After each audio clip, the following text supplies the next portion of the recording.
വിശുദ്ധ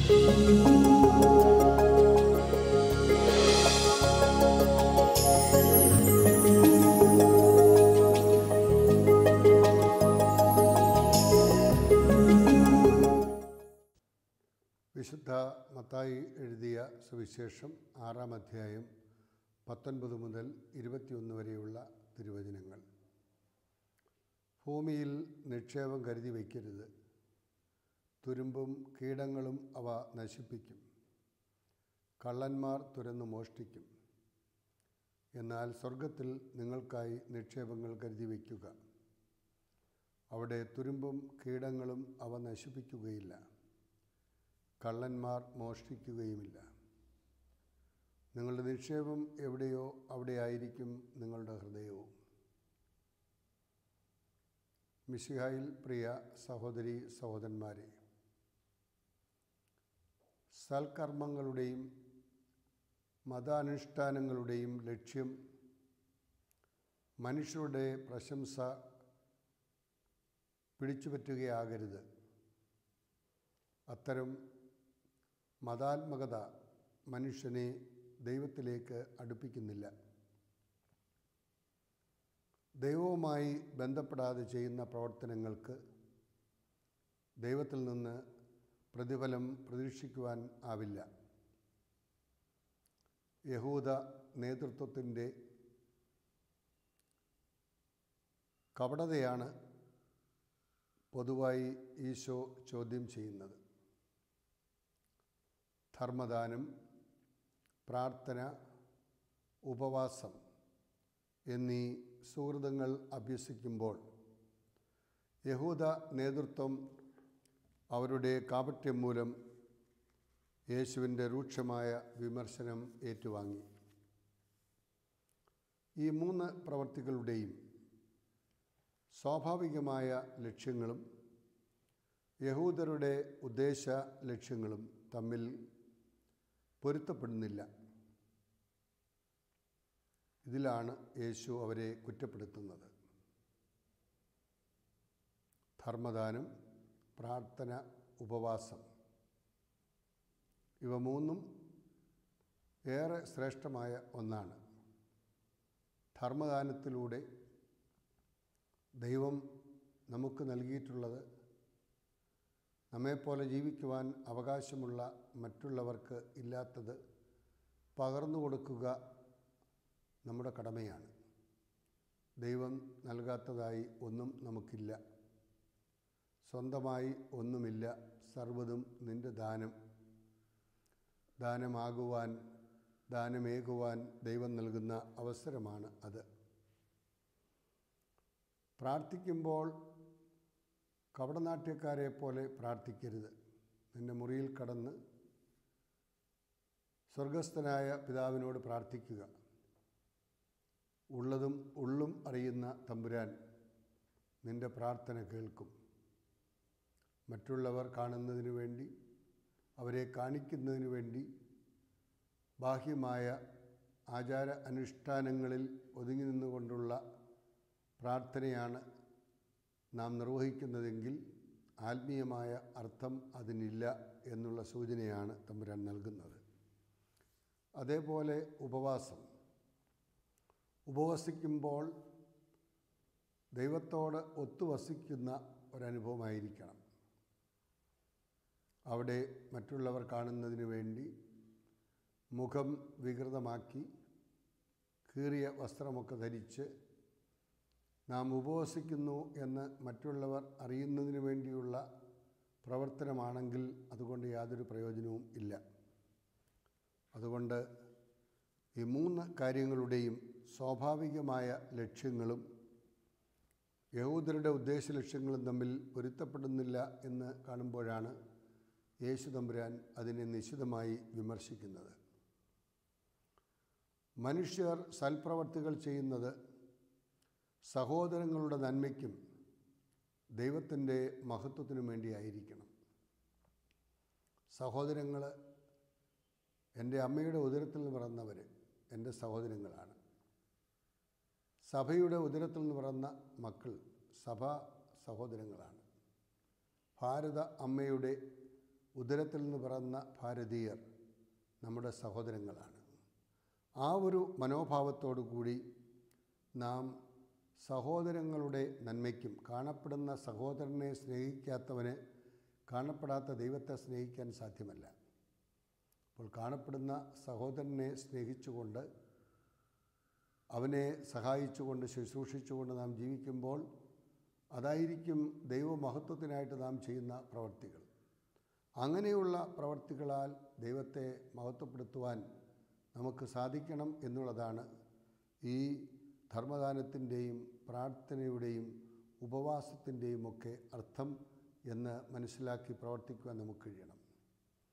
നമ്മുടെ ഉപവാസം വഴി നമുക്ക് ലഭിക്കുന്ന നേട്ടം, നാം മാറ്റിവെക്കുന്ന പണം ഇല്ലാത്തവരുമായി പങ്കുവയ്ക്കുമ്പോഴാണ് അതിൻ്റെ അർത്ഥം കൂടുതൽ വ്യാപ്തമായിട്ട് മനസ്സിലാക്കുവാൻ കഴിയുന്നത്.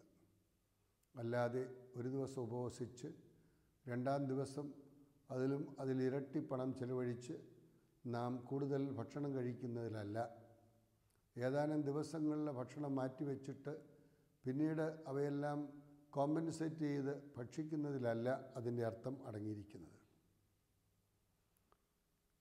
കാപട്യമില്ലാത്ത പ്രവർത്തനങ്ങളിലൂടെ തൻ്റെ ശിഷ്യന്മാർ ദൈവത്തെ മഹത്വപ്പെടുത്തണം എന്നാണ് അവിടുന്ന് ആവശ്യപ്പെടുന്നത്.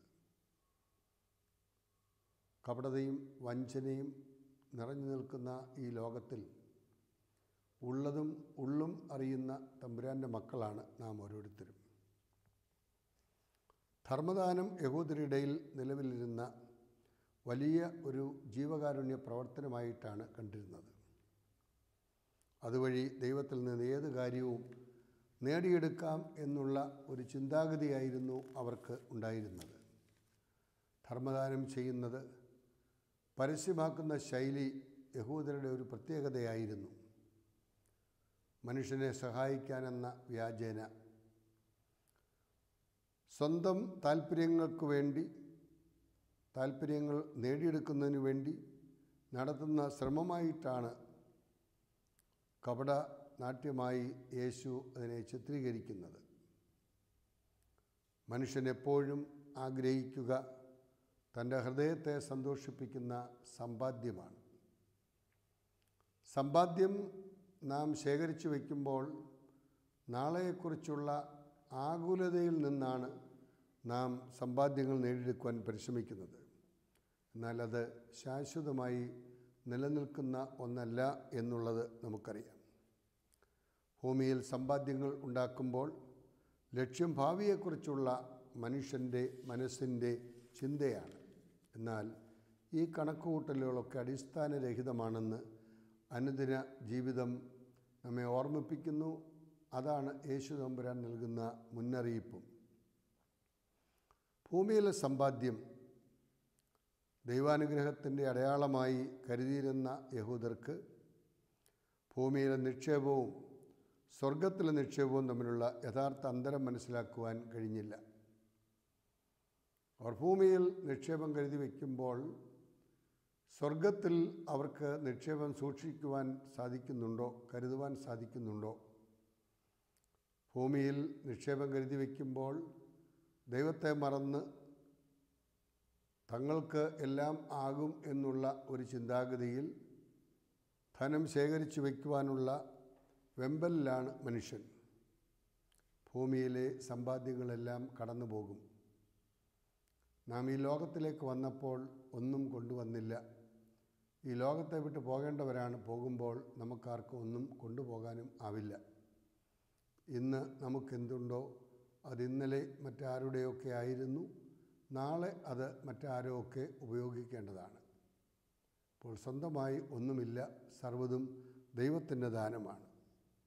എത്ര വിലയേറിയ വസ്ത്രങ്ങളും അമൂല്യങ്ങളായ രത്നങ്ങളും സൂക്ഷിക്കപ്പെടുന്നതിനും തുരുമ്പും കീടങ്ങളും എടുക്കുന്ന ഈ ഭൂമിയിൽ അത് കരുതി വയ്ക്കുന്നതിനുമൊക്കെയുള്ള തത്രപ്പാടിലാണ് നാം ഓരോരുത്തരും. ആവശ്യത്തിലേറെ നീ കരുതി വയ്ക്കുന്ന വസ്ത്രവും ഭക്ഷണവും മറ്റ് രത്നങ്ങളും ഒന്നും നിൻ്റേതല്ല, ഇല്ലാത്തവൻ്റേതാണ്. ഇല്ലാത്തവനുമായി പങ്കുവയ്ക്കുവാൻ ദൈവം നിനക്ക് നൽകിയിരിക്കുന്നതാണ്. ദാനമേകുവാൻ ദൈവം നൽകുന്ന അവസരമായി അതിനെ കാണണം. സ്വർഗത്തിലെ നിക്ഷേപങ്ങളാകട്ടെ അനശ്വരമാണ്. ഈ ലോകത്തിലെ നിക്ഷേപം നശ്വരമാണ്. എന്നാൽ സ്വർഗരാജ്യത്തിൽ നിക്ഷേപം കരുതി വയ്ക്കുവാൻ നമുക്ക് കഴിയണം എന്നാണ് തമ്പുരാൻ നമ്മെ ഓർമ്മിപ്പിക്കുന്നത്. ഏത് സമ്പാദ്യമാണ് മനുഷ്യൻ തിരഞ്ഞെടുക്കുന്നത്, അതിനോടൊപ്പം ആയിരിക്കുന്നത് എന്ന് ചിന്തിച്ച് നോക്കുമ്പോൾ എവിടെയാണോ നിൻ്റെ ഹൃദയം, അവിടെ ആയിരിക്കും നീ യഥാർത്ഥത്തിൽ നിക്ഷേപം കണ്ടെത്തിയവൻ. എൻ്റെ സമ്പത്തിലാണ് എൻ്റെ ഹൃദയം മുഴുകിയിരിക്കുന്നത് എങ്കിൽ എവിടെയാണോ നിൻ്റെ സമ്പത്ത്, അവിടെയായിരിക്കും നിൻ്റെ ഹൃദയവും. എൻ്റെ സമ്പത്ത് എന്ന് ചൊല്ലുവാൻ യേശു മാത്രം സമ്പത്തായിട്ടുള്ള ഒരു കുടുംബത്തിലെ കൂട്ടായ്മയിലെ അംഗം എന്നുള്ള നിലയിൽ യേശുവിനെ സമ്പത്തായി കണ്ടുകൊണ്ട് ജീവിക്കുമ്പോൾ നമ്മുടെ ഹൃദയവും യേശുവിലായിരിക്കും. ആ ദൈവികമായ സാന്നിധ്യം നമ്മെ ഏവരെയും ഈ ലോകത്തിലും പരലോകത്തിലും സന്തോഷം നൽകുന്ന ഒന്നാക്കി മാറ്റുവാൻ കഴിയും എന്നാണ് നമ്മെ ഓർമ്മിപ്പിക്കുന്നത്. മത്തായി ശ്ലീഹായുടെ വീക്ഷണമനുസരിച്ച് സ്വർഗത്തിലെ സമ്പാദ്യം നേടുവാനുള്ള മാർഗം ശിഷ്യന്മാരുടെ സൽപ്രവർത്തികളാണ്. യേശു തമ്പുരാനും പറഞ്ഞു, നിങ്ങളുടെ സൽപ്രവർത്തികളാൽ സ്വർഗസ്ഥനായ പിതാവിനെ മഹത്വപ്പെടുത്തുവാൻ ഇടയാകണം. അപ്പോൾ നമ്മുടെ പ്രവൃത്തികൾ എല്ലാം തന്നെ ജനനന്മയ്ക്കായിട്ട് ദൈവമഹത്വത്തിനായിട്ട് നാം നിർവഹിക്കുമ്പോൾ അത് ഏറെ അനുഗ്രഹപ്രദമാണ് എന്ന് നമ്മെ ഓർമ്മിപ്പിക്കുന്നു. ഭക്ഷണം ദൈവത്തിൻ്റെ ദാനമാണെന്നും ദൈവത്തിൽ ആശ്രയിച്ച് അധ്വാനിക്കുന്നവർക്കത് ലഭിക്കുമെന്നും വചനം നമ്മെ പഠിപ്പിക്കുന്നു. അപ്പോൾ നമ്മെ സംബന്ധിച്ചിടത്തോളം നമുക്ക് ഭക്ഷണം ആവശ്യമാണ്. നമുക്ക് മാത്രമല്ല, നമ്മെപ്പോലെ ജീവിക്കുവാൻ അവകാശമുള്ള മറ്റുള്ളവർക്കും ഭക്ഷണം ആവശ്യമാണ്. God has provided everything for the need of the people, but not for the greed എന്ന് ഗാന്ധിജി സൂചിപ്പിച്ചിട്ടുണ്ട്. മനുഷ്യർക്ക് ആവശ്യമായിട്ടുള്ള നൽകിക്കൊണ്ട് ദൈവം അയക്കുന്നു. മനുഷ്യൻ്റെ അത്യാഗ്രഹത്തിൻ്റെ ഫലമായി, പങ്കുവയ്ക്കലിൻ്റെ പ്രത്യയശാസ്ത്രം വിസ്മരിച്ചുകൊണ്ട് ജീവിക്കുന്നതിൻ്റെ ഫലമായി സമൂഹത്തിൽ ദാരിദ്ര്യം കുടികൊള്ളുന്നു. അടിമത്വത്തിൽ നിന്ന് വിടുവിക്കപ്പെട്ട ജനം വാഗ്ദത്ത നാട്ടിലേക്ക് പോകുന്ന അവസരത്തിൽ ഇസ്രായേലിന് ദൈവം ഭക്ഷിക്കുവാൻ മന്നായും കാടപ്പക്ഷിയും നൽകി എന്ന് നാം വായിക്കുന്നു. വാസ്തവത്തിൽ ദൈവം നൽകിയ ഈ മന്ന പുറപ്പാട് പുസ്തകം 16-ാം അധ്യായം 15 മുതൽ 23 വരെയുള്ള വാക്യങ്ങളിലാണ് ഈ മരുഭൂമിയുടെ അനുഭവത്തെക്കുറിച്ച് സൂചിപ്പിക്കുന്നത്. അവിടെ ദൈവം അവർക്ക് ഭക്ഷിക്കുവാൻ മന്ന നൽകി. ആ മന്നായുടെ ഒരു പ്രത്യേകത എന്ന് പറയുന്നത് ഒരു ദിവസത്തേക്ക് മാത്രമേ അത് ഉപയോഗിക്കാനാവുകയുള്ളൂ. അടുത്ത ദിവസത്തേക്ക് അത് സൂക്ഷിച്ചു വച്ചാൽ അത് ഉപയോഗിക്കാനാവാത്ത വിധത്തിൽ കേടായിപ്പോകും. അപ്പോൾ അന്നന്നത്തെ അപ്പം മതി, നാളെയെക്കുറിച്ചുള്ള ആകുലതയല്ല നമുക്കൊക്കെ ഉണ്ടായിരിക്കേണ്ടത്. അതുകൊണ്ട് അവർക്ക് അന്നന്നത്തെ ആവശ്യം നിറവേറ്റിക്കൊടുത്ത ദൈവം ഇന്നും അത് നിറവേറ്റിക്കൊടുക്കുന്നു. ഒരമ്മ പാല് കുടിക്കുന്ന കുഞ്ഞിനെ മറന്നാലും ഞാൻ നിന്നെ മറക്കില്ല, നിന്നെ എൻ്റെ ഉള്ളം കൈയിൽ കാത്തു സൂക്ഷിക്കുകയാണ്, കണ്ണിൻ്റെ കൃഷ്ണമണി പോലെ കാത്തു സൂക്ഷിക്കുകയാണ് എന്നരുളിച്ചത് തമ്പുരാൻ നമ്മെ എത്ര അത്ഭുതകരമായി പരിപാലിക്കുന്നുവെന്ന് കാണുമ്പോൾ നാളെയെക്കുറിച്ചുള്ള ആകുലതയ്ക്ക് ജീവിക്കുവാനുള്ളവരല്ല നാം, നാളേക്ക് വേണ്ടി സമ്പാദ്യങ്ങൾ നേടിവെക്കുവാനുള്ളവരല്ല നാം എന്നുള്ള കാര്യം കൂടി ഓർമ്മിപ്പിക്കുകയാണ്. മനുഷ്യൻ പൂർണ്ണമായി ദൈവത്തിൻ്റെ പരിപാലനയിലാണ് ആശ്രയിക്കേണ്ടത്. ആകാശത്തിലെ പറവുകളെ നോക്കുക, അവ വിതയ്ക്കുന്നില്ല, കൊയ്യുന്നില്ല, കളപ്പുരയിൽ ശേഖരിക്കുന്നില്ല. എത്ര അത്ഭുതകരമായി ദൈവം അവയെ തീറ്റിപ്പോറ്റുന്നു. അങ്ങനെയാണെങ്കിൽ അല്പവിശ്വാസികളെ, നിങ്ങളെയോ എത്രയോ അധികം അവിടുന്ന് സ്നേഹിക്കാതിരിക്കുകയില്ല, കരുതാതിരിക്കുകയില്ല. അതുകൊണ്ട് നമ്മുടെ സമ്പാദ്യം ദൈവത്തിൽ അർപ്പിച്ചുകൊണ്ട് ദൈവത്തെ സമ്പത്തായി കണ്ടുകൊണ്ട് മുമ്പോട്ട് പോകുവാൻ നമ്മെ ക്ഷണിക്കുകയാണ്. ദൈവം മാത്രമാണ് ഈ സമ്പത്ത് എന്ന പരിപൂർണ ആശ്രയബോധത്തോടുകൂടി ഓരോ ദിവസവും മുൻപോട്ട് പോകുവാൻ ദൈവം നമ്മെ ക്ഷണിക്കുകയാണ്. ജീവിതത്തെ മുമ്പോട്ട് നയിക്കുന്നതും ജീവിതത്തെ വഴി നടത്തുന്നതും സർവശക്തനാണ്. ഇന്നലെയും ഇന്നും നാളെയും എന്നും ലോകാവസാനത്തോളം എല്ലാ നാളുകളിലും നിങ്ങളോടുകൂടി ഉണ്ടായിരിക്കും എന്ന് വാക്ക് തന്ന ദൈവം, വാക്ക് മാറാത്ത ദൈവം നമ്മോടുകൂടിയുണ്ട്. ആ ദൈവത്തിൽ ആശ്രയിച്ചുകൊണ്ട് നാം നമ്മുടെ ജീവിതത്തെ മുമ്പോട്ട് നയിക്കുക എന്നുള്ളതാണ് നമുക്ക് ഏറ്റവും കരണീയമായിട്ടുള്ള ഒന്ന്. അങ്ങനെ ദൈവത്തിൽ ആശ്രയിച്ചുകൊണ്ട് ദൈവത്തെ സമ്പത്തായി കണ്ടുകൊണ്ട് മറ്റെല്ലാം ഉച്ഛിഷ്ടം പോലെ കരുതിയ ഒരു വ്യക്തിത്വത്തിൻ്റെ ഉടമയായിരുന്നു വിശുദ്ധ ജോൺ ബോസ്കോ.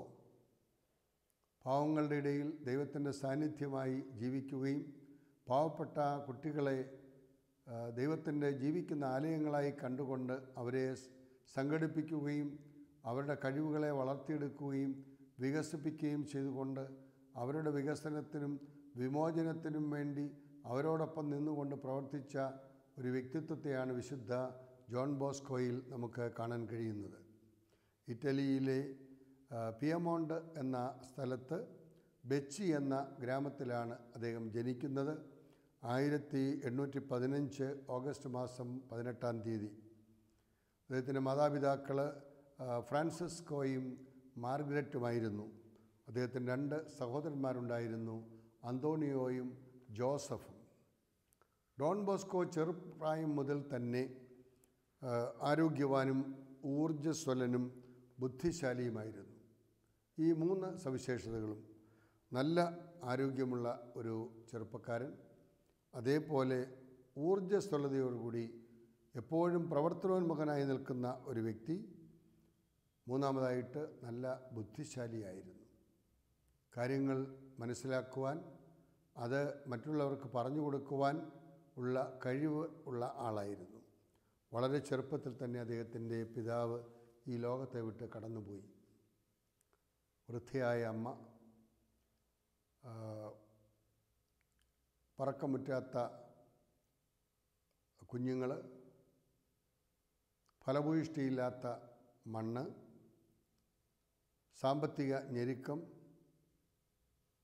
ഇവയൊക്കെ ആ അമ്മയെ വളരെയധികം വേദനിപ്പിച്ചു.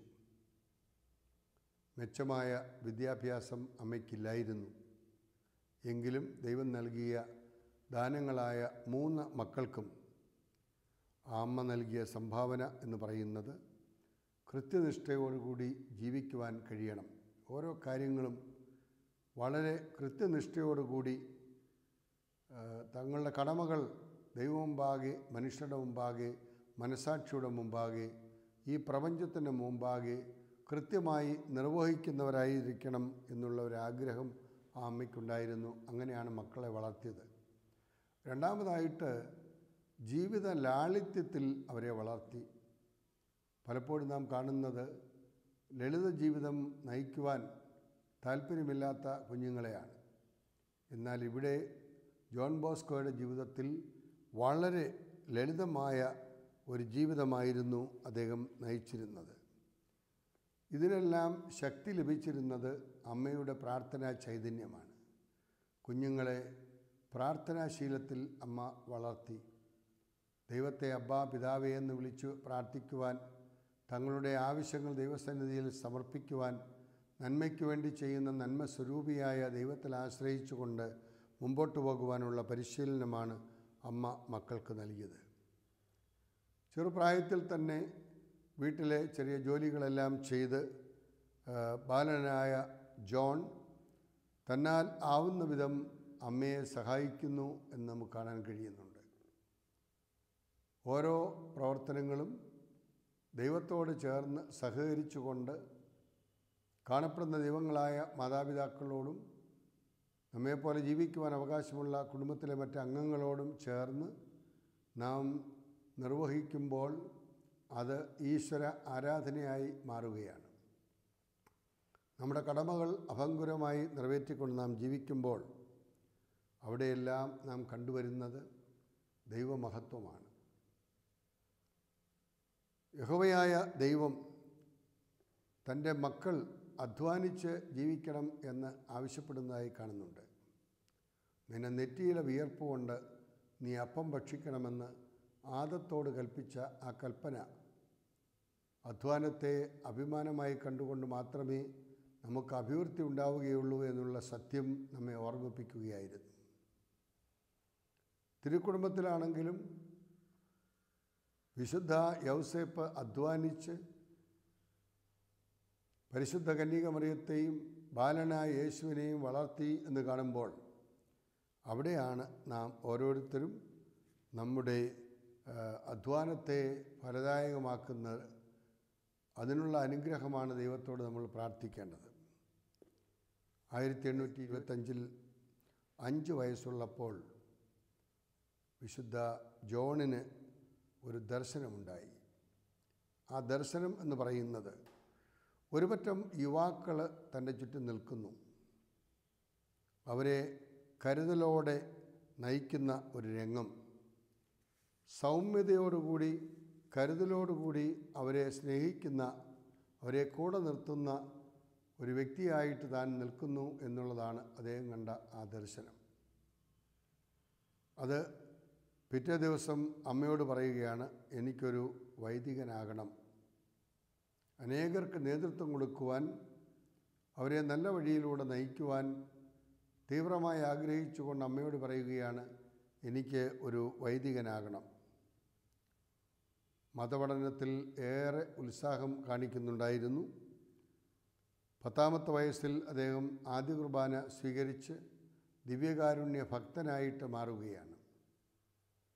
തമ്പുരാൻ്റെ സാന്നിധ്യം വിശുദ്ധ കുർബാനയിലൂടെ അനുഭവിച്ചുകൊണ്ട് ധന്യമായി ജീവിക്കുവാൻ കഴിഞ്ഞ അദ്ദേഹം വൈദികനാകുവാനുള്ള ആഗ്രഹം തൻ്റെ ഇടവക വികാരിയായിരുന്ന കലോസോ അച്ഛനോട് അറിയിക്കുകയാണ്. പ്രായമായ ഒരച്ഛനാണ് അദ്ദേഹം.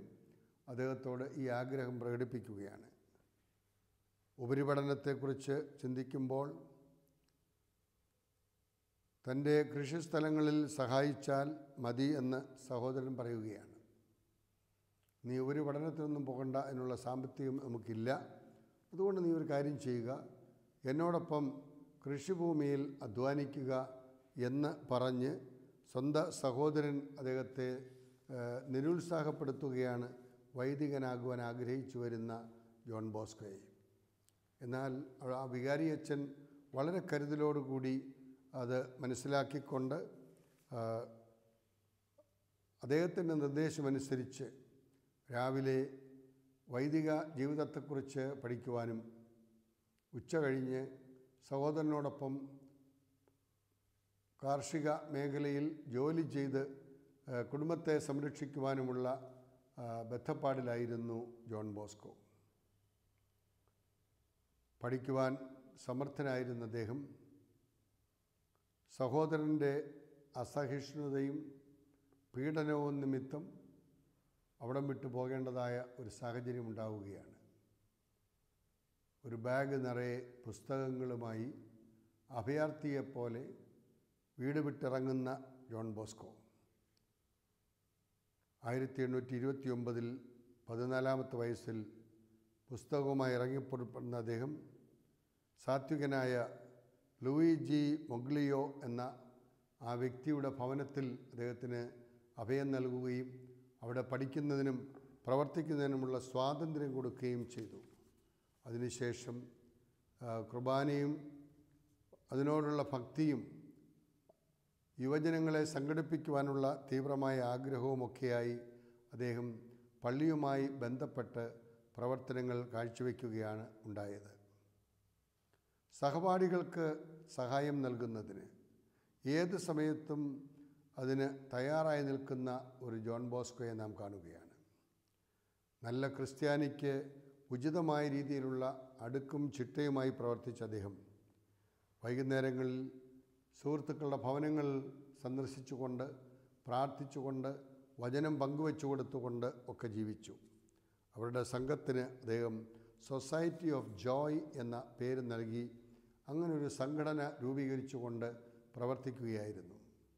1835 25-ാം തീയതി ടൂറിനിലെ സെൻറ്റ് ഫ്രാൻസിസ് അസിസി കോളേജിൽ ചേർന്ന് പഠനം നടത്തി. ആവശ്യമായ പരിശീലനത്തിന് ശേഷം 1841 ജൂൺ 5 ഒരു പുരോഹിതനായി അഭിഷിക്തനായി.